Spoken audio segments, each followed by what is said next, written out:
Aspirin, সেলল, oil of উইন্টারগ্রিন ইত্যাদি ওষুধ, Bakelite, rubber ইত্যাদি তৈরি হয় যে যৌগ থেকে, সেই যৌগটাকে আমরা ফেনল বলি।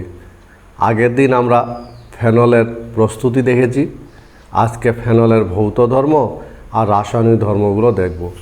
তো মনে রাখবে, ফেনল খুব ইম্পর্ট্যান্ট একটা যৌগ এবং এর ভৌত ধর্মগুলো আমরা দেখব।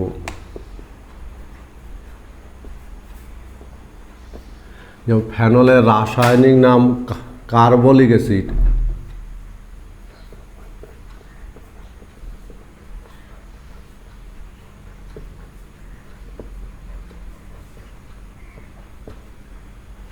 ফেনলের রাসায়নিক নাম কার্বলিক অ্যাসিড।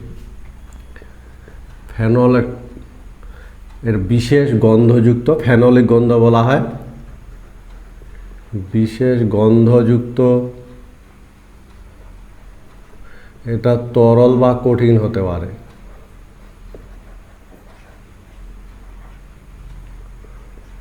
ফেনল বর্ণহীন, কিন্তু একে যদি বাতাসে রেখে দেওয়া যায়, ফেনল বাতাস দ্বারা জারিত হয়, বাতাস দ্বারা জারিত হয় প্যারাবেনজো কুইনন জাতীয়, মনে রাখবে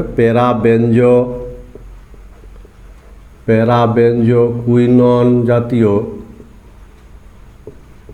বাদামি যৌগ তৈরি করে, বাদামি বর্ণ ধারণ করে। প্যারাবেনজো কুইনন জাতীয় যৌগ তৈরি করায় সে বাদামি বর্ণ ধারণ করে। মনে রাখবে যে একে যদি বাতাসে রেখে দেওয়া যায়, তাহলে বাতাস দ্বারা জারিত হয় প্যারাবেনজো কুইনন জাতীয় যৌগ গঠন করে এবং এই জাতীয় যৌগ গঠন করার ফলে বাদামি বর্ণ ধারণ করে।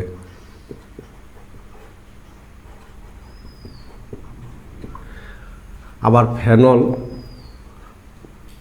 এইচ বন্ধন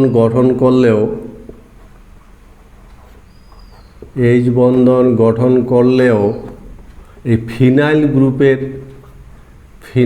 গ্রুপ জল বিকর্ষী, এবং ফিনাইল গ্রুপ জল বিকর্ষী হওয়ার ফলে, জল বিকর্ষী হওয়ায় অ্যালকোহল অপেক্ষা জলের দ্রাব্যতা কম। অ্যালকোহল অপেক্ষা এদের দ্রাব্যতা কম। এই ফিনাইল গ্রুপ জল বিকর্ষী হয়, এদের দ্রাব্যতা অনেক কম হয়। সুতরাং ভৌত ধর্মগুলো মনে রাখবে। সেই সঙ্গে মনে রাখবে যে এই যে ফেনল, এটা কি ফেনল বিষাক্ত, এটা ত্বকে যন্ত্রণাদায়ক ক্ষতের সৃষ্টি করে, যন্ত্রণাদায়ক ক্ষত তৈরি করে এবং এর জীবাণুনাশক ধর্মও আছে, জীবাণুনাশক ধর্ম বর্তমান। সুতরাং ফেনল খুব একটা ইম্পর্ট্যান্ট যৌগ, যার এই ভৌত ধর্মগুলো বর্তমান। রাসায়নিক নাম কার্বলিক অ্যাসিড। এটা তরল বা কঠিন হতে পারে, বাতাসে রেখে দিলে এটা জারিত হয় প্যারাবেনজো কুইনন জাতীয় যৌগ গঠন করে বলে বাদামি বর্ণ ধারণ করে। আবার এইচ বন্ধন গঠন করলেও ফিনাইল গ্রুপে জল বিকর্ষী প্রাধান্য বেশি হয়, জলে দ্রাব্যতা অ্যালকোহল অপেক্ষা কম হয়। এটা বিষাক্ত, ত্বকে পড়লে যন্ত্রণাদায়ক ক্ষতের সৃষ্টি করে।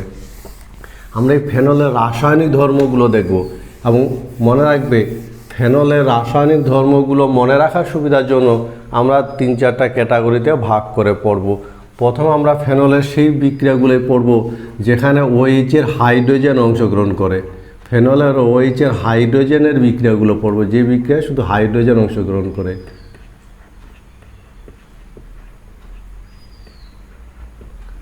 যেমন ধাতুর সঙ্গে,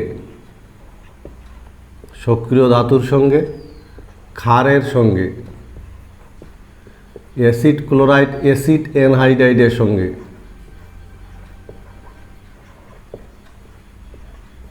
বা বেনজয়েল ক্লোরাইডের সঙ্গে। 4 নম্বর, গ্রিগনার্ড বিকারকের সঙ্গে। সুতরাং এই সমস্ত যৌগের সঙ্গে যদি আমরা ফেনলের বিক্রিয়া ঘটাই তাহলে ফেনলের OH-এর হাইড্রোজেন অংশগ্রহণ করবে। আমরা একটা করে দেখব, যেমন ধাতুর সঙ্গে যদি বিক্রিয়া ঘটে, সোডিয়াম পটাশিয়াম ইত্যাদি সক্রিয় ধাতুর সঙ্গে যদি বিক্রিয়া ঘটানো যায় ফেনলের, তাহলে ফেনলের OH-এর হাইড্রোজেন অংশগ্রহণ করবে। বিক্রিয়া ঘটালে হাইড্রোজেনটা বেরিয়ে যাবে আর সোডিয়াম প্রবেশ করবে, ফলে সোডিয়াম ফেনেট উৎপন্ন হবে। সোডিয়াম ফেনেট, সেই সঙ্গে হাইড্রোজেন উৎপন্ন হবে এবং অতিরিক্ত যৌগটা লিখলেও হবে, না লিখলেও হবে। আমরা 2 নাম্বার যদি দেখি ক্ষারের সঙ্গে বিক্রিয়া, তাহলে OH-এর হাইড্রোজেন অংশগ্রহণ করবে। ক্ষারের সঙ্গে বিক্রিয়ার কথা যদি বলি, এক্ষেত্রে হাইড্রোজেন বেরিয়ে যাবে আর সোডিয়াম প্রবেশ করবে, ফলে সোডিয়াম ফেনেট আর জল উৎপন্ন হবে। বিক্রিয়াগুলো আমরা সহজে মনে রাখতে পারি যে কোন অংশের বিক্রিয়াটা ঘটবে। নিশ্চয়ই মনে থাকবে, এখানে নোটবুক দিয়ে একটু মনে রাখার চেষ্টা করবে যে ফেনল কার্বনিক অ্যাসিড অপেক্ষা দুর্বল। কার্বনিক অ্যাসিড অপেক্ষা ফেনল দুর্বল, আর এর জন্য ফেনল কার্বনেট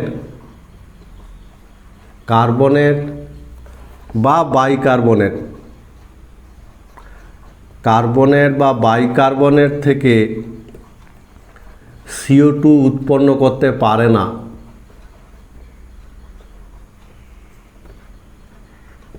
বা এই সমস্ত যৌগে, এই যৌগগুলিতে দ্রবীভূত হয় না।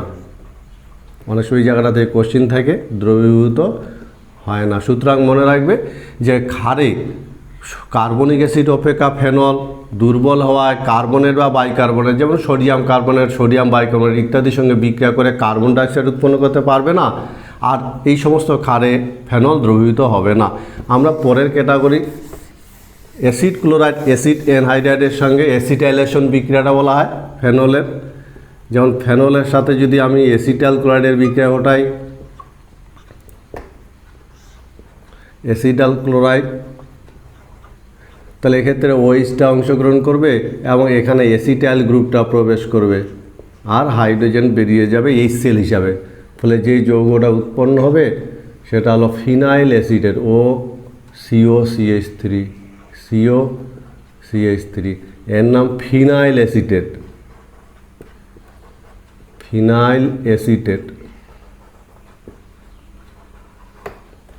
আমরা যদি অ্যাসিড অ্যানহাইড্রাইডের সঙ্গে বিক্রিয়া ঘটাই, আমরা দেখছি ফেনলের OH-এর হাইড্রোজেন অংশগ্রহণ করে। যে সমস্ত বিক্রিয়া খুব সহজে মনে রাখার চেষ্টা করবে যে ফিনাইল অ্যাসিটেট, মনে রাখবে যে OH-এর হাইড্রোজেন অংশগ্রহণ করছে। যেমন অ্যাসিড অ্যানহাইড্রাইডের সঙ্গে যদি বিক্রিয়াটা দেখি, অ্যাসিড অ্যানহাইড্রাইডের সঙ্গে এই বিক্রিয়াগুলো একটু সালফুরিক অ্যাসিডের উপস্থিতিতে ঘটানো হয়, সামান্য পরিমাণে সালফুরিক অ্যাসিডের উপস্থিতিতে। তাহলে এক্ষেত্রেও phenyl acetate hydrogen acetyl group দ্বারা প্রতিস্থাপিত হবে, ফলে ফিনাইল অ্যাসিটেট উৎপন্ন হবে। কিন্তু এক্ষেত্রে আরেকটা যৌগ উৎপন্ন হবে, যেটাকেও মনে রাখতে হবে, সেটা অ্যাসিটিক অ্যাসিড উৎপন্ন হবে। ফলে এখানে যে দুটো CH3CO গ্রুপ আছে, একটা এটার সাথে যুক্ত হবে আর একটা অ্যাসিটিক অ্যাসিড তৈরি করবে। এই যৌগটার নামও ফিনাইল অ্যাসিটেট, এটার নামও ফিনাইল অ্যাসিটেট। আমরা বেনজয়েল ক্লোরাইডের সঙ্গে বিক্রিয়াটা দেখব। ফেনলের সাথে বেনজয়েল ক্লোরাইডের বিক্রিয়া, ফেনলের সাথে যদি বেনজয়েল ক্লোরাইডের বিক্রিয়া ঘটানো যায়,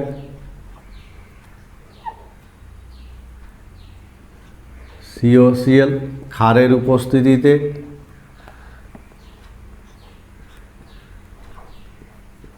এক্ষেত্রে কিন্তু কি হবে, হাইড্রোজেন অংশগ্রহণ করবে, হাইড্রোজেন বেরিয়ে যাবে এবং এই গ্রুপটা এসে এখানে ঢুকে যাবে। হাইড্রোজেন ক্লোরিনের সঙ্গে HCl হিসাবে বেরিয়ে যাবে আর এই গ্রুপটা যুক্ত হবে। এই বিক্রিয়াটাকে বলা হয় শর্টেন বাউম্যান বিক্রিয়া। মনে রাখবে বিক্রিয়াটা ইম্পর্টেন্ট, শর্টেন বাউম্যান বিক্রিয়া। শর্টেন বাউম্যান বিক্রিয়া। অনেক সময় পরীক্ষায় আসে, উদাহরণ দিতে বলে শর্টেন বাউম্যান বিক্রিয়া। আমরা যদি শেষ বিক্রিয়াটা দেখি, গ্রিগনার বিকারকের সঙ্গে বিক্রিয়া। ফেনলের সাথে গ্রিগনার বিকারকের বিক্রিয়া এখানে ছিল। গ্রিগনার বিকারকের বিক্রিয়া যেমন গ্রিগনার বিকারকের একটা যদি উদাহরণ নিই, মিথাইল ম্যাগনেসিয়াম আয়োডাইড, তাহলে এক্ষেত্রে মনে রাখবে ফেনলের আমরা আগে বলেছি OH এর হাইড্রোজেন অংশগ্রহণ করে, ফলে OH এর হাইড্রোজেন গ্রিগনার বিকারকের আর গ্রুপটার সাথে যুক্ত হবে এবং মিথেন হাইড্রোকার্বন তৈরি করবে। সেই সঙ্গে এই অংশটা ম্যাগনেসিয়ামের সাথে যুক্ত হয়, এই যৌগটা তৈরি করবে। সুতরাং আমরা কি দেখলাম, ফেনলের বিক্রিয়াগুলোকে আমরা বিভিন্ন ক্যাটাগরিতে যদি ভাগ করি, তাহলে প্রথম ক্যাটাগরির বিক্রিয়া হলো ফেনলে OH এর হাইড্রোজেন অংশগ্রহণ করে এরকম যৌগ, যেমন ধাতুর সাথে, ক্ষারের সাথে, অ্যাসিড ক্লোরাইড, অ্যাসিড অ্যানহাইড্রাইডের সাথে, গ্রিগনার বিকারকের সাথে। কোশ্চেন নম্বর 1, ফেনলকে যদি জিঙ্ক চূর্ণ দিয়ে পাতিত করা হয় তাহলে কোনটি উৎপন্ন হবে? টলুইন, বেনজিন, বেনজালডিহাইড না বেনজোইক অ্যাসিড? ফেনলের OH গ্রুপটা এবার অংশগ্রহণ করবে, ফলে OH গ্রুপের বিক্রিয়া।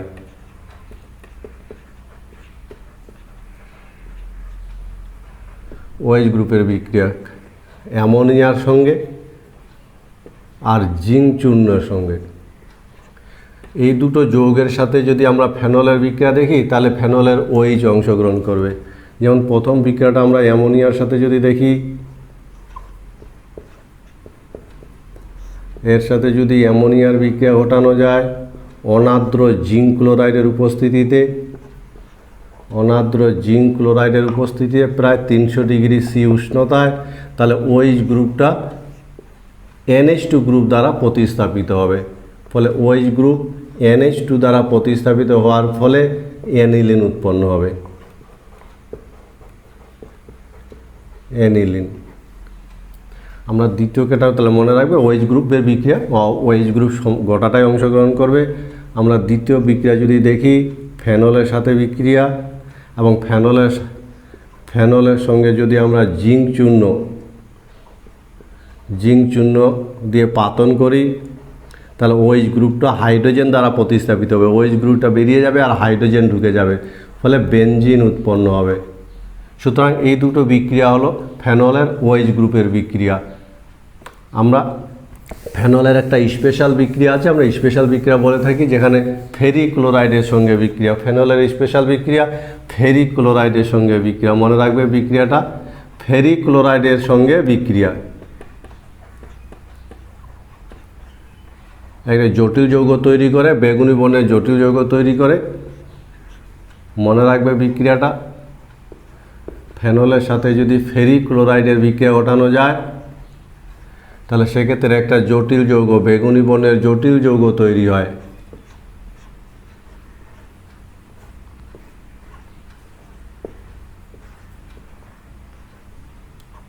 এটা বেগুনি বর্ণের জটিল যৌগ তৈরি হয়। এটা শনাক্ত করার ক্ষেত্রে বহু সময় আমরা এটাকে কাজে লাগাই। সুতরাং ফেরিক ক্লোরাইডের সাথে যদি ফেনলের বিক্রিয়া ঘটানো যায়, তাহলে এরকম একটা জটিল যৌগ বেগুনি বর্ণের জটিল আয়ন তৈরি করে। আমরা ফেনলের আমরা পরের বিক্রিয়াগুলোর কথা ভাবব। বলয়ের বিক্রিয়া।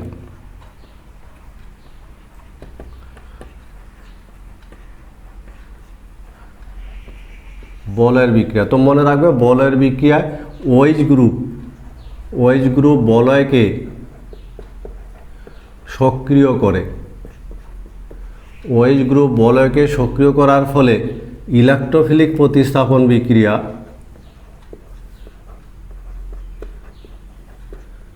ইলেকট্রোফিলিক প্রতিস্থাপন বিক্রিয়াগুলো বেনজিন অপেক্ষা দ্রুত হয়। ফেনল দ্রুত করে। আর মনে রাখবে ফেনলের OH গ্রুপ হলো অর্থোপেরা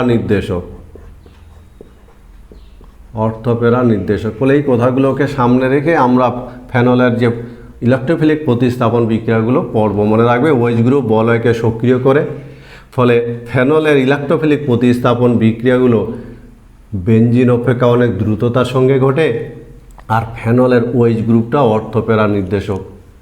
আমরা ফেনলের বিভিন্ন যে বলের বিক্রিয়াগুলো আছে, প্রথম বিক্রিয়া আমরা পড়ব হ্যালোজেনেশন, ব্রোমিনেশন।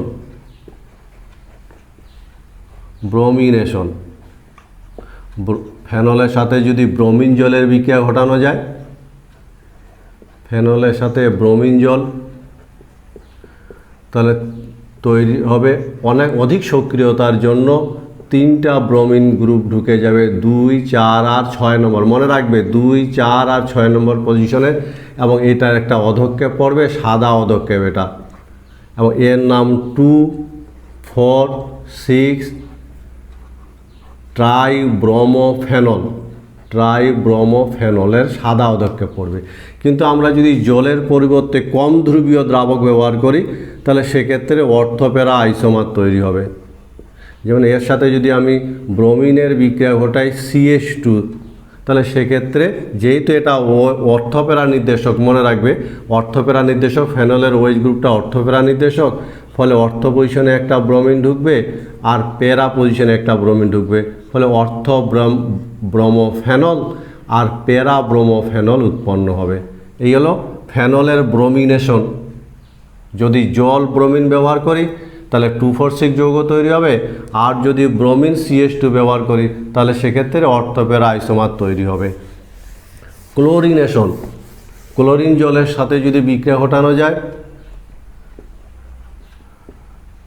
ক্লোরিনেশন বিক্রিয়া, আমরা যদি ফেনলের সাথে ক্লোরিন জলের বিক্রিয়া ঘটাই, ক্লোরিন জল, তাহলে ব্রোমিনেশন ব্রোমিন জলের মতনই বিক্রিয়াটা হবে, এবং সেক্ষেত্রে 2,4,6 ট্রাইক্লোরোফেনল এর সাদা অধক্ষেপ পড়বে। ক্লোরিনেশন ক্লোরিন জলের সঙ্গে বিক্রিয়া ঘটালে 2,4,6 ট্রাইক্লোরোফেনলের সাদা অধক্ষেপ উৎপন্ন হবে। কোশ্চেন নম্বর 2, রাইমার-টিমেন বিক্রিয়ায় নিচের কোন বিকারকটা ব্যবহার করা হয়? রাইমার-টিমেন বিক্রিয়ায় এই 4টা বিকারকের মধ্যে কোন বিকারকটাকে নিয়ে বিক্রিয়া ঘটানো হয়? A, B, C না D? নাইট্রেশন, মনে রাখবে এর নাইট্রেশনের লঘু HNO3 দিয়ে করা হয়, লঘু HNO3 দ্বারা নাইট্রেশন ঘটানো হয়। আমরা যদি গাঢ় নাইট্রিক অ্যাসিড আর গাঢ় সালফুরিক অ্যাসিড ব্যবহার করি, গাঢ় নাইট্রিক অ্যাসিড এবং গাঢ় সালফুরিক অ্যাসিড যদি হয়, তাহলে সেক্ষেত্রে কিন্তু পলিনাইট্রেশন ঘটবে। সেই জন্য গাঢ় নাইট্রিক অ্যাসিড গাঢ় সালফুরিক অ্যাসিড দিয়ে করা হয় না, পলিনাইট্রেশন ঘটবে ও জারণ, পলিনাইট্রেশন ও জারণ ঘটে। সেজন্য লঘু নাইট্রিক অ্যাসিড দিয়ে নাইট্রেশন করা হয়। এবং ফেনলের যদি আমরা নাইট্রেশন দেখি, লঘু নাইট্রিক অ্যাসিড দিয়ে করা হয়, তাহলে সেক্ষেত্রে অর্থোপেরা আইসোমার উৎপন্ন হবে। ঘরের উষ্ণতায় মোটামুটি 25 ডিগ্রি C উষ্ণতায় অর্থোনাইট্রোফেনল এবং প্যারানাইট্রোফেনল উৎপন্ন হবে। অর্থোনাইট্রোফেনল, প্যারানাইট্রো। সুতরাং মনে রাখবে ফেনলের নাইট্রেশন একটা ইম্পর্টেন্ট বিক্রিয়া, যেখানে সরাসরি গাঢ় নাইট্রিক অ্যাসিড এবং গাঢ় সালফুরিক অ্যাসিড দিয়ে ঘটানো হয় না, কারণ একই সঙ্গে পলিনাইট্রেশনও ঘটবে এবং জারণও ঘটবে। সেজন্য লঘু নাইট্রিক অ্যাসিড দিয়ে করা হয়। আবার আমরা যদি প্যারা আইসোমারটাকে, তো এটা যৌগগুলোর নাম মনে রাখবে, এই যৌগটার নাম হলো অর্থোনাইট্রোফেনল, তাহলে এই যৌগটার নাম হবে প্যারানাইট্রোফেনল। আমরা নাইট্রেশন বিক্রিয়া, নাইট্রোসেশন বিক্রিয়া প্যারা আইসোমারটা স্পেশালি তৈরি করতে পারি।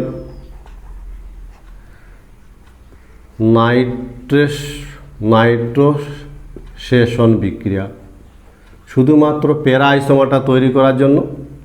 যেমন আমরা যদি ফেনলের সাথে প্রথমে নাইট্রাস অ্যাসিডের বিক্রিয়া ঘটানো হয়, আর নাইট্রাস অ্যাসিড তৈরি হয় সোডিয়াম নাইট্রাইট আর HCl এর বিক্রিয়া, প্রথমে নাইট্রোসোফেনল তৈরি হবে, নাইট্রোসোফেনল। আবার নাইট্রোসোফেনলকে যদি লঘু নাইট্রিক অ্যাসিড দেওয়া যায়, লঘু নাইট্রিক অ্যাসিড, তাহলে এটা প্যারা নাইট্রোফেনল তৈরি করবে। মূলত প্যারা আইসোমারটাই তৈরি করার জন্য আমরা এই পদ্ধতিটা প্রয়োগ করে থাকি, নাইট্রোসেশন। এখানে নোটবুক দিয়ে একটা বিক্রিয়া মনে রাখবে। বিস্ফোরক একটা পদার্থ তৈরি করা হয় ফেনল থেকে, পদার্থটাকে পিক্রিক অ্যাসিড বলা হয়, পিক্রিক অ্যাসিড। পিক্রিক অ্যাসিড প্রস্তুতি।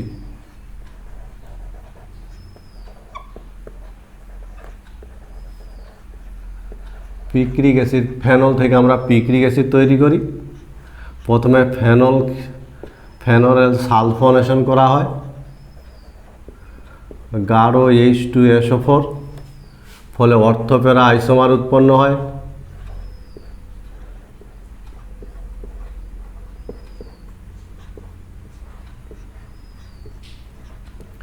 অর্থোপ্যারা isomer.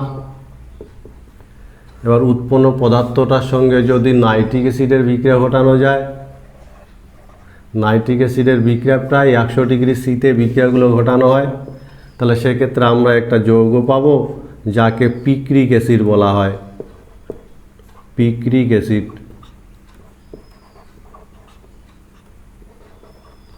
Picric acid 2,4,6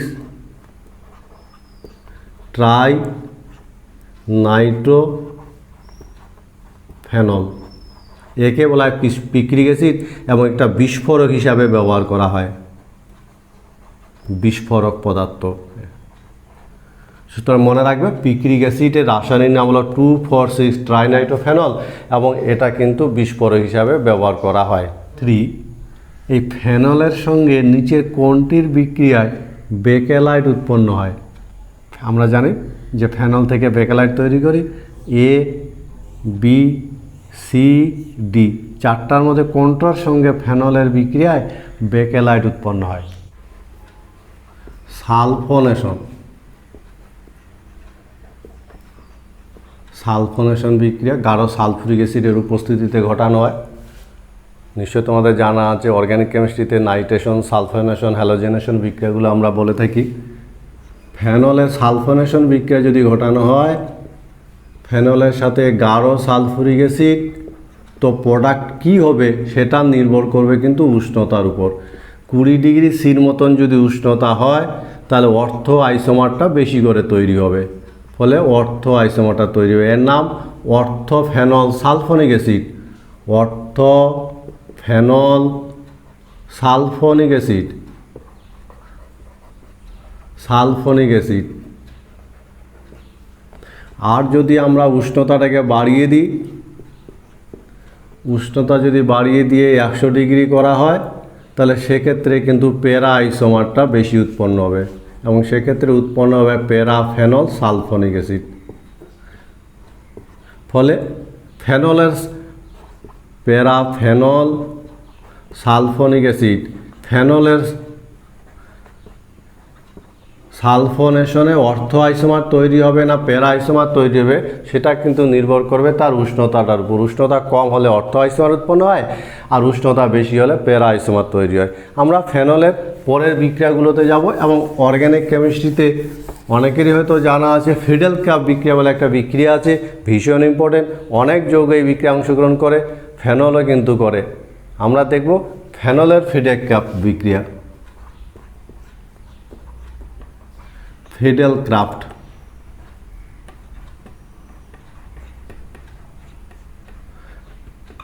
fiddle craft দু রকম হয়, একটা অ্যালকাইলেশন একটা অ্যাসাইলেশন। যেমন ফেনলের সাথে যদি অ্যালকিল হ্যালাইডের বিক্রিয়া ঘটানো হয় অনাদ্র অ্যালুমিনিয়াম ক্লোরাইডের উপস্থিতিতে, তাহলে অর্থোপ্যারা পজিশনে CH3 গ্রুপ ঢুকে যাবে এবং অর্থোপ্যারা আইসোমার তৈরি হবে, অর্থোপ্যারা আইসোমার। যৌগর নাম নিশ্চয় মনে আছে, আমরা ফেনলের নামকরণে দেখেছিলাম।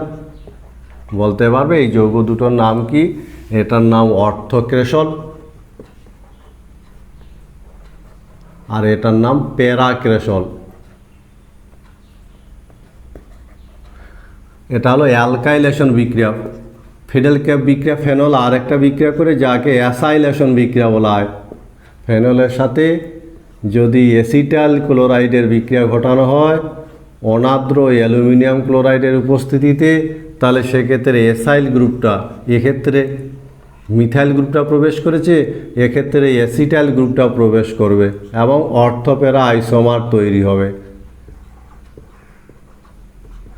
অর্থোপেরা আইসোমার ফলে ফেনলফিড একটা বিক্রিয়া অংশগ্রহণ করে এবং এই যৌগগুলো উৎপন্ন করে। আমরা চলে যাব কাপলিং বিক্রিয়া, অর্থাৎ নামে নামে যে বিক্রিয়াগুলো আছে সেই বিক্রিয়াগুলো ফেনলের ইম্পর্টেন্ট। আমরা পড়ব কাপলিং বিক্রিয়া।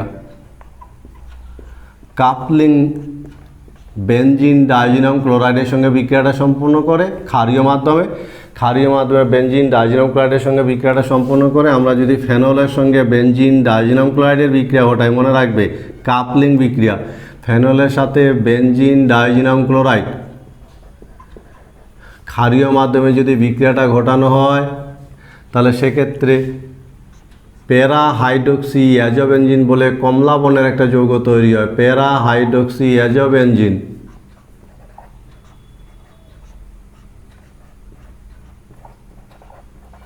এর নাম প্যারা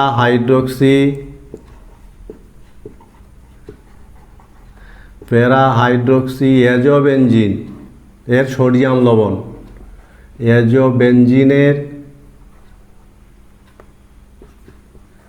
বেনজিনের সোডিয়াম লবণ, এবং এটা একটা কমলা বর্ণের যৌগ। আর এই বিক্রিয়াটাকে বলা হয় কাপলিং বিক্রিয়া। এখানে নোটবুক দিয়ে মনে রাখবে কাপলিং বিক্রিয়া শুনেছ না? কাপলিং বিক্রিয়া কিন্তু একটা নির্দিষ্ট পজিশনে হয়, যেমন OH এর সাপেক্ষে প্যারা পজিশনে বিক্রিয়াটা হবে, OH এর সাপেক্ষে প্যারা অবস্থানে ঘটে কাপলিংটা। কিন্তু যদি প্যারা অবস্থান যদি ব্লক থাকে, প্যারা অবস্থান ব্লক থাকলে অর্থ অবস্থানে হবে। আবার অর্থ প্যারা দুটোই যদি ব্লক থাকে, যদি ব্লক থাকে, তাহলে সেক্ষেত্রে কিন্তু কাপলিং হবে না। সুতরাং কাপলিং বিক্রিয়া হবে না। সুতরাং মনে রাখবে OH এর সাপেক্ষে প্যারা পজিশনে কাপলিং ঘটে। যদি প্যারা ব্লক থাকে তাহলে অর্থ পজিশনে হবে, আবার অর্থ প্যারা দুটো পজিশনে যদি ব্লক থাকে তাহলে কিন্তু কাপলিং বিক্রিয়া হয় না। কোশ্চিন 4, ফেনল, থেলিক অ্যানহাইড্রাইড আর গাঢ় সালফুরিক অ্যাসিডের বিক্রিয়া এই চারটার মধ্যে কোনটা যৌগ উৎপন্ন হবে? এলিজারিন, অ্যাজোডাই, মিথাইল অরেঞ্জ না ফেনফথলিন? কলবে স্মিথ বিক্রিয়া, কলবে স্মিথ বিক্রিয়া, কলবে স্মিথ বিক্রিয়া, কলবে স্মিথ বিক্রিয়া ভীষণ ইম্পর্টেন্ট বিক্রিয়া, খুব ভালো করে মনে রাখবে। এটা ফেনলের সোডিয়াম লবণ বিক্রিয়াটাতে অংশগ্রহণ করে।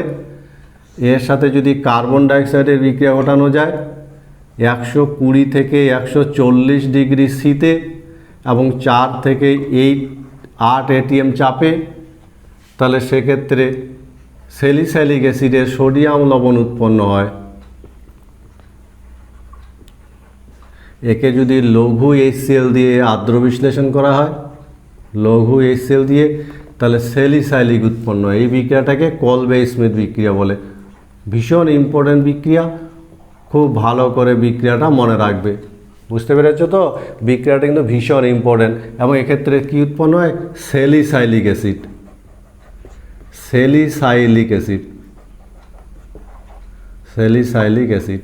আর এই স্যালিসাইলিক অ্যাসিড, এই বিক্রিয়াটা যে স্যালিসাইলিক অ্যাসিড উৎপন্ন হলো, এই যৌগটার আমরা প্রয়োগ দেখব এবং এই যৌগটার প্রয়োগ কিন্তু ভীষণ ইম্পর্টেন্ট। আমরা সেই প্রয়োগটা দেখার চেষ্টা করব যে স্যালিসাইলিক অ্যাসিড থেকে আমরা কি কি যৌগ তৈরি করতে পারি। ফলে কলবে স্মিথ বিক্রিয়ার আমরা প্রয়োগ করব। কলবে স্মিথ বিক্রিয়ার প্রয়োগ 1 নম্বর, আমরা অ্যাসপিরিন প্রস্তুত করি। অ্যাসপিরিন এটা একটা অ্যানালজেসিক, ব্যথার ওষুধ, জ্বরের ওষুধ। অ্যাসপিরিন তৈরি করা হয় এই কলবে স্মিথ বিক্রিয়ার প্রয়োগ থেকে। যেমন স্যালিসাইলিক অ্যাসিড এর সাথে যদি অ্যাসিড অ্যানহাইড্রাইডের বিক্রিয়া ঘটানো যায়, অ্যাসিড অ্যানহাইড্রাইডের বিক্রিয়া, গাঢ় সালফুরিক অ্যাসিডের উপস্থিতিতে, তাহলে ফিনাইল স্যালিসাইলেট মনে রাখবে বিক্রিয়া ঘটালে এই যৌগটা উৎপন্ন হবে। সিও অ্যাসিটাইল গ্রুপ প্রবেশ করবে এবং এই যৌগটার নাম হলো অ্যাসপিরিন। এর রাসায়নিক নাম হলো acetyl salicylic acid. Acetyl salicylic acid, acetyl salicylic acid এটা একটা অ্যানালজেসিক এবং একে আমরা অ্যানালজেসিক অর্থাৎ ব্যথা উপশমকারী ওষুধ হিসাবে ব্যবহার করে থাকি অ্যাসপিরিন। আমরা দ্বিতীয় যৌগ তৈরি করতে পারি, অর্থাৎ এই কলবে স্মিথ বিক্রিয়ার দ্বিতীয় প্রয়োগ আমরা অয়েল অফ উইন্টারগ্রিন তৈরি করতে পারি। অয়েল অফ উইন্টারগ্রিন নাম শুনেছ? অয়েল অফ উইন্টারগ্রিন, যাকে মিথাইল স্যালিসাইলেট বলে। যে কোনো ব্যথার যে মলম বাজারে কিনতে পাওয়া যায় তার প্রায় বেশিরভাগটাই কিন্তু অয়েল অফ উইন্টারগ্রিন থাকে, কারণ এটা pain killer. Oil of wintergreen, oil of wintergreen.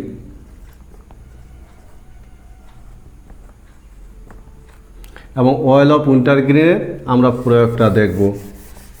Oil of উইন্টারগ্রিন আমরা কিভাবে তৈরি করতে পারি। মনে রাখবে স্যালিসাইলিক অ্যাসিড, আর এই স্যালিসাইলিক অ্যাসিডের সাথে যদি মিথানলের বিক্রিয়া ঘটানো যায় গাঢ় সালফুরিক অ্যাসিডের উপস্থিতিতে, তাহলে অয়েল অফ উইন্টারগ্রিন, যার রাসায়নিক নাম মিথাইল স্যালিসাইলেট উৎপন্ন হয়। অয়েল অফ উইন্টারগ্রিন COCH3, এই গ্রুপটাতে বিক্রিয়াটা ঘটবে, এই গ্রুপটাতে বিক্রিয়াটা ঘটবে, মনে রাখবে।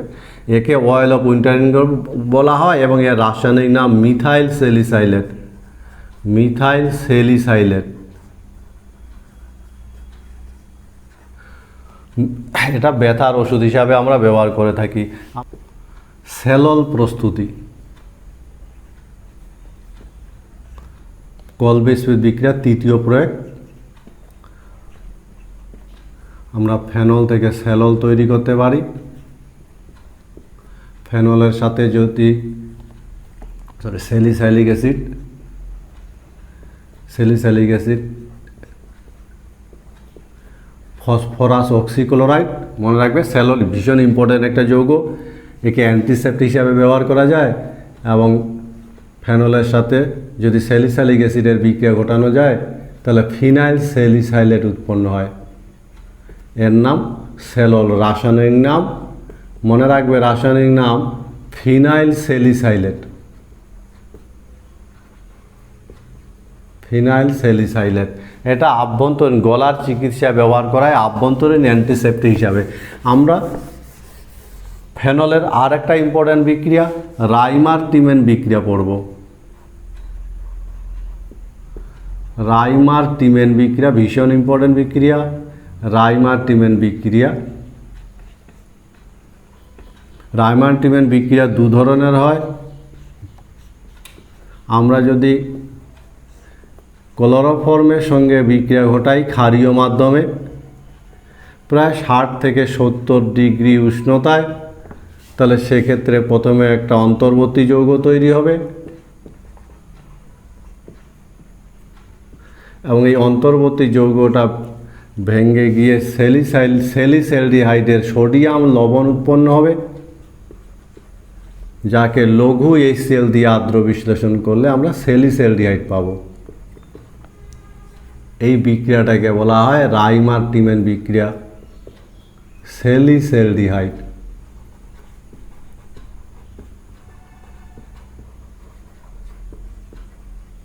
এটা হলো একটা প্রকার। যখন আমরা ক্লোরোফর্ম ব্যবহার করব মনে রাখবে রাইমার-টিমেন বিক্রিয়ায় ক্লোরোফর্ম ব্যবহার করলে স্যালিসাইলডিহাইড হবে। কিন্তু আমরা যদি ক্লোরোফর্মের পরিবর্তে কার্বন টেট্রাক্লোরাইড ব্যবহার করি তাহলে কি হবে?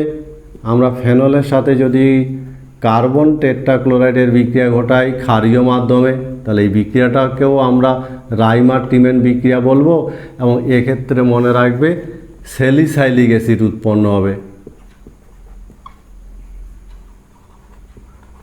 আর একে লঘু HCl দিয়ে আর্দ্র বিশ্লেষণ করলে, লঘু HCl দিয়ে যদি আর্দ্র বিশ্লেষণ করা যায় তাহলে স্যালিসাইলিক অ্যাসিড উৎপন্ন হবে, এবং স্যালিসাইলিক অ্যাসিডের সংকেতটা আমরা তো আগের বিক্রিয়াতে দেখলাম, এই স্যালিসাইলিক অ্যাসিড উৎপন্ন হবে।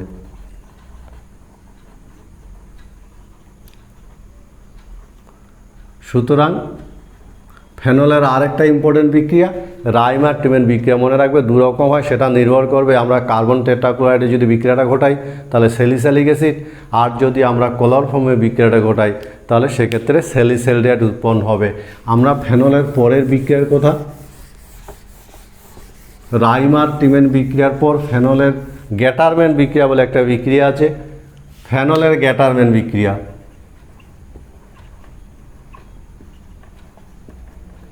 গ্যাটারম্যান বিক্রিয়া, এবং এক্ষেত্রে ফেনলের সঙ্গে যদি HCN এর বিক্রিয়া ঘটানো হয় অনাদ্র অ্যালুমিনিয়াম ক্লোরাইডের উপস্থিতিতে, তাহলে সেক্ষেত্রে প্যারা পজিশনে CHO গ্রুপ প্রবেশ করবে এবং উৎপন্ন হবে প্যারা হাইড্রোক্সি বেঞ্জালডিহাইড। যৌগটার নাম প্যারা হাইড্রোক্সি, এই যে প্যারা পজিশনে CHO গ্রুপ প্রবেশ করেছে, প্যারা হাইড্রোক্সি বেঞ্জালডিহাইড,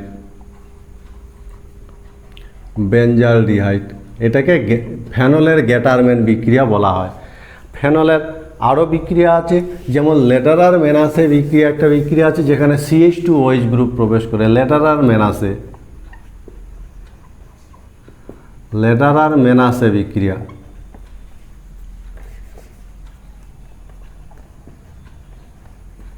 লেটারার মেনাসে বিক্রিয়া যেটা থেকে বেকেলাইট তৈরি করা হয়।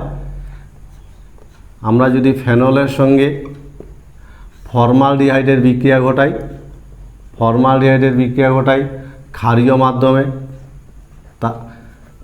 মাধ্যমে যদি বিক্রিয়াটা ঘটানো হয় এবং শেষে অ্যাসিড দিয়ে আর্দ্র বিশ্লেষণ করা হয়, তাহলে অর্থ আর প্যারা পজিশনে CH2OH গ্রুপ প্রবেশ করবে। অর্থ পজিশনে CH2OH আর অর্থ প্যারা আইসোমার তৈরি হবে, এবং এই যৌগটারই পলিমারাইজেশন বিক্রিয়ায় আমরা এটাকে যদি পলিমারাইজেশন ঘটানো যায় তাহলে বেকেলাইট তৈরি হয়।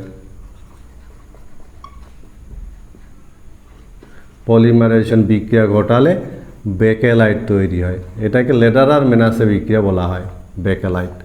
সুতরাং এই বেকেলাইট প্রস্তুতির প্রাথমিক উপাদান হিসাবে আমরা কিন্তু ফেনলকে ব্যবহার করে থাকি।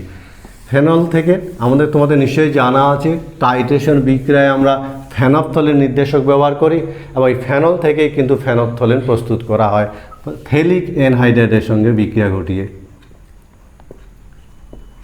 থেলিক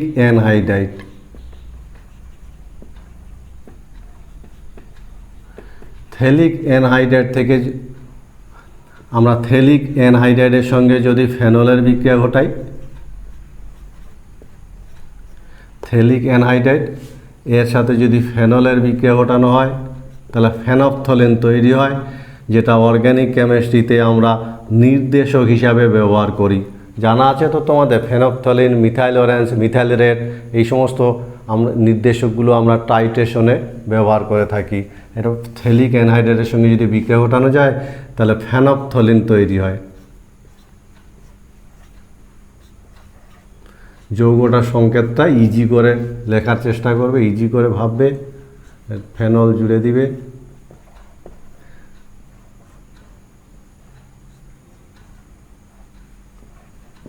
এটার নাম ফেনফথলিন।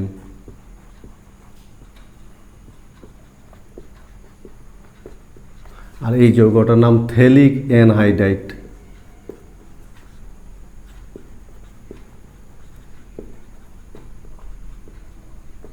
থেলিক অ্যানহাইড্রাইড, ফলে আমরা এভাবে ফেনফথলিন তৈরি করতে পারি। ওরা ফেনলের জারণ বিক্রিয়াগুলো দেখব। ফেনলের জারণ বিক্রিয়া আমরা শুরুতেই বলেছিলাম ফেনল সদ্য প্রস্তুত ফেনল বর্ণহীন, কিন্তু ফেনলকে যদি বাতাসে রেখে দেওয়া যায় বা ল্যাবরেটরিতে রাখা, পরীক্ষাগারে রাখা ফেনলকে বাদামি বর্ণ দেখায় কেন? কারণ ফেনল বাতাস দ্বারা জারিত হয়, প্যারাবেঞ্জো কুইনন জাতীয় নানান যৌগ তৈরি করে। ফেনল বিভিন্ন ধরনের জারণ ঘটায়, যেমন প্রথম ক্ষেত্রে যদি ফেনলকে আমরা ক্রোমিল ক্লোরাইড বা ক্রোমিক অ্যাসিড দিয়ে জারিত করি তাহলে ফেনল প্যারাবেঞ্জো কুইননে জারিত হবে। আমরা যদি একে ক্রোমিল ক্লোরাইড CrO2Cl2 দিয়ে, অথবা একে যদি ক্রোমিক অ্যাসিড অর্থাৎ Na2Cr2O7 প্লাস সালফুরিক অ্যাসিড দিয়ে যদি জারিত করি তাহলে ফেনল প্যারা বেঞ্জোকুইননে জারিত হবে। এবং এই যৌগটা তৈরি হয় বলেই ফেনল বাদামি বর্ণ ধারণ করে, এর নাম প্যারা বেঞ্জোকুইনন। প্যারা বেঞ্জোকুইনন এটা রঙিন বাদামি বর্ণের যৌগ। আবার দ্বিতীয়, আমরা যদি ফেনলকে পারসালফেট দিয়ে জারণ করি, পটাশিয়াম পারসালফেট দিয়ে যদি জারিত করা যায় তাহলে ফেনল জারিত হবে এবং সেক্ষেত্রে কুইনল তৈরি করবে। কুইনল, এটাকে অ্যালবস জারণ বলা হয় এবং কুইনল উৎপন্ন হয়। কুইনল, এটাকে অ্যালবস জারণ বলা হয়, অ্যালবস জারণ। সুতরাং ফেনলের বেশ কিছু বিক্রিয়া, ইম্পর্টেন্ট বিক্রিয়া আছে। এটা হলো ফেনলের দু ধরনের জারণ হতে পারে, ক্রোমিল ক্লোরাইড দিয়ে জারিত করে প্যারাবেঞ্জোকুইনন, আর যদি আমরা পারসালফেট দিয়ে জারণ ঘটাই তাহলে কুইনল উৎপন্ন হয়। ফেনলের আরেকটা বিক্রিয়া আছে যাকে লিবারম্যান বিক্রিয়া বলা হয়। লিবারম্যান মূলত ফেনলকে শনাক্তকরণের কাজে বর্ণের পরিবর্তন, আমরা জানি রসায়নে বিভিন্ন যৌগ যুক্ত করলে বিভিন্ন ধরনের বর্ণের পরিবর্তন হয়, তো ওরকম একটা বর্ণের পরিবর্তন, বর্ণ পরিবর্তনের যে বিক্রিয়া সেটাকে আমরা লিবারম্যান বিক্রিয়া বলে থাকি এবং এই বিক্রিয়াটার সাহায্যে আমরা ফেনলকে শনাক্ত করে থাকি। লিবারম্যান বিক্রিয়া,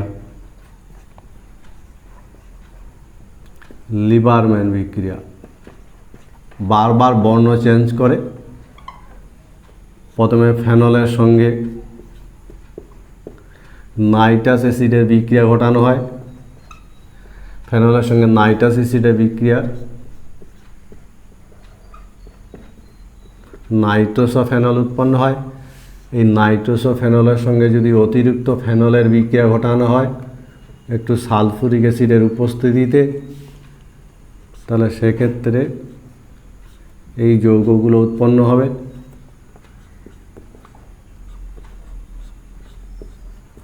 এই যৌগটা উৎপন্ন হবে এবং এর বর্ণ লাল, ইন্ডিগো লাল।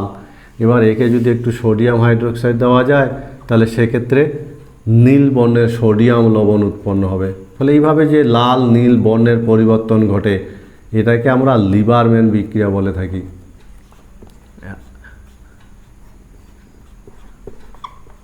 এটা আবার নীল বর্ণের যৌগ, ফলে এই যৌগটা লাল ছিল নীল হয়ে গেল, আবার ক্ষার যুক্ত করলে, আবার অ্যাসিড যুক্ত করলে বা জল যুক্ত করলে আবার বর্ণের পরিবর্তন হবে। বারবার এরকম বর্ণের পরিবর্তন করে থাকে এবং এই বিক্রিয়াটার সাহায্যে আমরা ফেনলকে শনাক্ত করে থাকি। সুতরাং ফেনলের যে বিক্রিয়াগুলো আমরা দেখলাম, বেশ কিছু বিক্রিয়া, অনেকগুলো বিক্রিয়া অংশগ্রহণ করে ফেনল, পরীক্ষার জন্য কিন্তু ভীষণ ইম্পর্টেন্ট।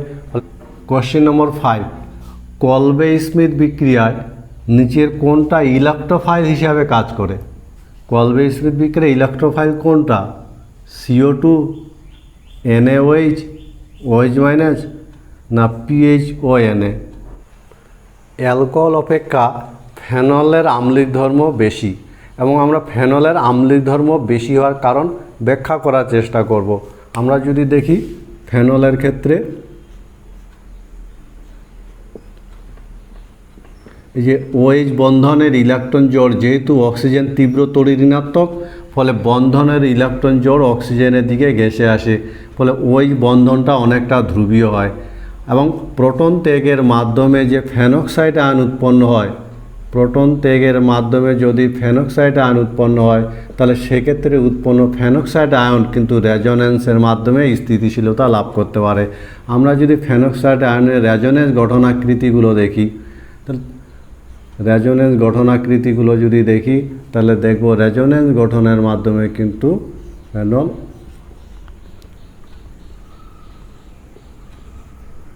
এই রেজোন্যান্সের মাধ্যমে স্থিতিশীলতা লাভ করতে পারে।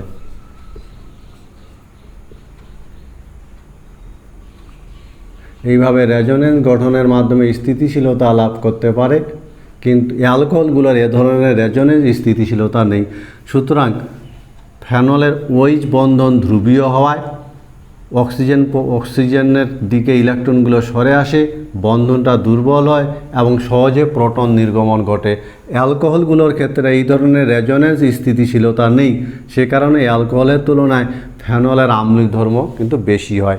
আমরা ফেনলের আম্লিক ধর্ম দেখব, প্রতিস্থাপক যদি থাকে ফেনলের সাথে অন্য কোনো গ্রুপ যদি ফেনলের বেনজিন বলে উপস্থিত থাকে, তাহলে সেই গ্রুপগুলোকে আমরা দুটো ভাগে ভাগ করি।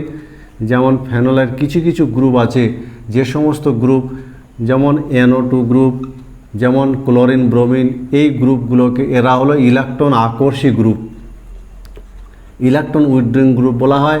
এই ইলেকট্রন আকর্ষী গ্রুপগুলো কিন্তু আম্লিক ধর্মের বৃদ্ধি ঘটায়, আম্লিক ধর্ম এরা বৃদ্ধি করে। ফলে বেনজিন ফেনলের বলয়ের মধ্যে যদি ইলেকট্রন আকর্ষী গ্রুপ উপস্থিত থাকে, তাহলে সেক্ষেত্রে আম্লিক ধর্ম বৃদ্ধি পাবে। আবার কিছু কিছু গ্রুপ আছে, যেমন OR গ্রুপ, যেমন CH3 গ্রুপ, এই সমস্ত গ্রুপ যদি উপস্থিত থাকে এরা ইলেকট্রন বিকর্ষী গ্রুপ। ফলে এই সমস্ত গ্রুপ যদি উপস্থিত থাকে, তাহলে সেক্ষেত্রে কিন্তু কি করবে, মানে মনে রাখ ইলেকট্রন আকর্ষী গ্রুপ এবং ইলেকট্রন বিকর্ষী গ্রুপ, ইলেকট্রন বিকর্ষী গ্রুপ যদি উপস্থিত থাকে, তাহলে এরা আম্লিক ধর্ম কি করবে, আম্লিক ধর্ম হ্রাস করবে। ফলে বলের সাথে যুক্ত গ্রুপগুলোকে আমরা দুটো ভাগে ভাগ করি। কিছু কিছু গ্রুপ আছে যারা ইলেকট্রন বলয় থেকে ইলেকট্রনকে টেনে নেয়, তাদেরকে বলা ইলেকট্রন উইথড্রয়িং গ্রুপ বা ইলেকট্রন আকর্ষী গ্রুপ। আবার কিছু কিছু গ্রুপ আছে যারা বলের মধ্যে ইলেকট্রন পুশ করে, ইলেকট্রন বিকর্ষণ করে, তাদেরকে বলা ইলেকট্রন বিকর্ষী গ্রুপ। ফেনলের বলের সাথে যদি ইলেকট্রন আকর্ষী গ্রুপ উপস্থিত থাকে, তাহলে আম্লিক ধর্মের বৃদ্ধি ঘটে। আর যদি ইলেকট্রন বিকর্ষী গ্রুপ উপস্থিত থাকে, তাহলে সেক্ষেত্রে আম্লিক ধর্ম হ্রাস পায়। আমরা এরকমই একটা প্রবলেম সলভ করার চেষ্টা করব। যেমন ফেনল, ফেনল,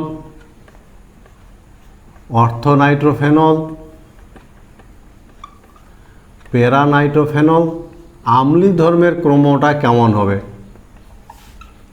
মেটানাইট্রোফেনল। আমরা এর আম্লিক ধর্মটা বিবেচনা করব, যে আম্লিক ধর্মের ট্রেন্ডটা কীরকম হবে। তো মনে রাখবে NO2 গ্রুপ, NO2 গ্রুপটা কি? NO2 গ্রুপ হলো ইলেকট্রন আকর্ষী গ্রুপ। এর দু ধরনের প্রভাব প্রদর্শন করে, রেজোনেন্স প্রভাব প্লাস -I প্রভাব। দুটো প্রভাব এবং দুটো প্রভাবে কিন্তু রেজোনেন্স প্রভাব -I প্রভাব, এবং দুটো প্রভাবে কিন্তু কি করে -I -R দুটোই আম্লিক ধর্মের বৃদ্ধি ঘটায়। ফলে এই বেনজিন বলের সাথে NO2 গ্রুপ উপস্থিত থাকায় সবারই আম্লিক ধর্ম কিন্তু ফেনল অপেক্ষা বেশি হবে, কারণ এরা কি করে এই সমস্ত প্রভাব আম্লিক ধর্মের বৃদ্ধি ঘটায়। মনে রাখবে আম্লিক ধর্ম বৃদ্ধি করে। ফলে বেনজিন বলের মধ্যে যদি NO2 গ্রুপ থাকে, তাহলে তাদের আম্লিক ধর্ম ফেনল অপেক্ষা বেশি হবেই। ফলে ফেনলের স্থান চতুর্থ হবে, এ বিষয়ে কোনো দ্বিমত নেই। এবার আমার বাকিগুলোর কথা যদি বিবেচনা করি, মনে রাখবে যে মেটা পজিশনে যেটা আছে, মেটা পজিশনে কিন্তু রেজোনেন্স প্রভাবিত হয় না। মেটা পজিশনে রেজোনেন্স দেখা যায় না, কনজুগেশন থাকে না, সেই কারণে এখানে শুধু I প্রভাব।